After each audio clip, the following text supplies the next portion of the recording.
Haai julle, ek hoop dit gaan goed en dat hierdie maandag julle baie goed hanteer. Vanoggend, wel vanmiddag, dis al amper vanaand. Net sien nou, dis maandag, maar vandag wil ek bietjie met julle gesels oor 'n klein dogtertjie, Leandrie. Sy's 2 jaar oud en is prematuur gebore en hulle het nou in laasweek uitgevind dat na baie dokters en behandelings en scans en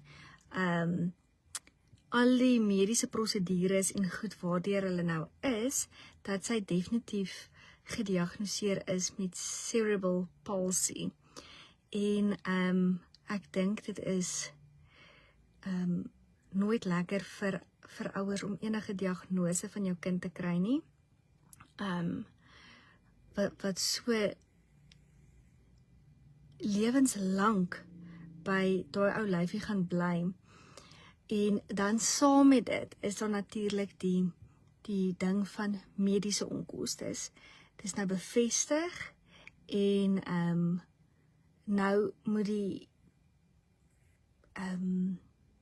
behandelings voortgaan. Dis spraakterapie en arbeidsterapie en fisioterapie, om nou maar 'n paar te noem.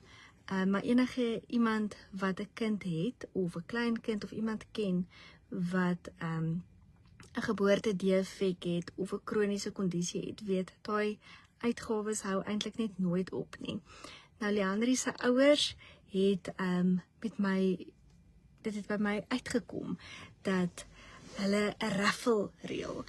Met hierdie raffle kan jy 7 dae by die Kololo wen. So ek gaan al die inligting hierso deel en sommer in die kommentaar ook, want dis nou 'n image, gaan ek die image sit met die inligting van die raffle wat hulle gaan hou om moontlik daai 7 dae by die Kololo te kan wen.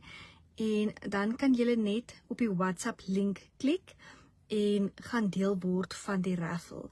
Daar's ons 200 kaartjies te koop en daarso of looitjies, jy noem dit seker looitjies te koop op hierdie raffle.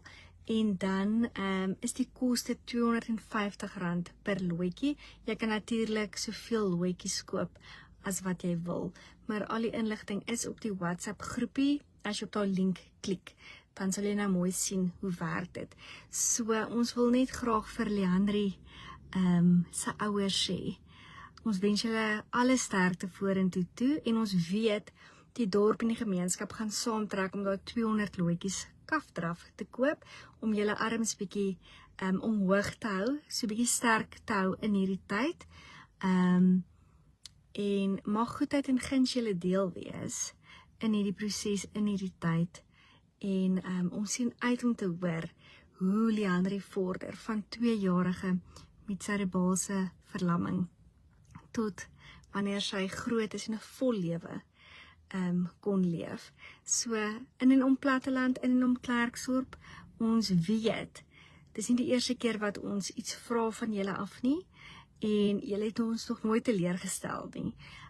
Elke keer as ons sê hierdie kind moet op 'n toer gaan, of hier's iets, lê dit tog naby aan die gemeenskap se harte en hande om in te spring. Ek deel daai inligting in die skakel en dankie dat ons die vrymoedigheid het om dit altyd aan julle bekend te maak.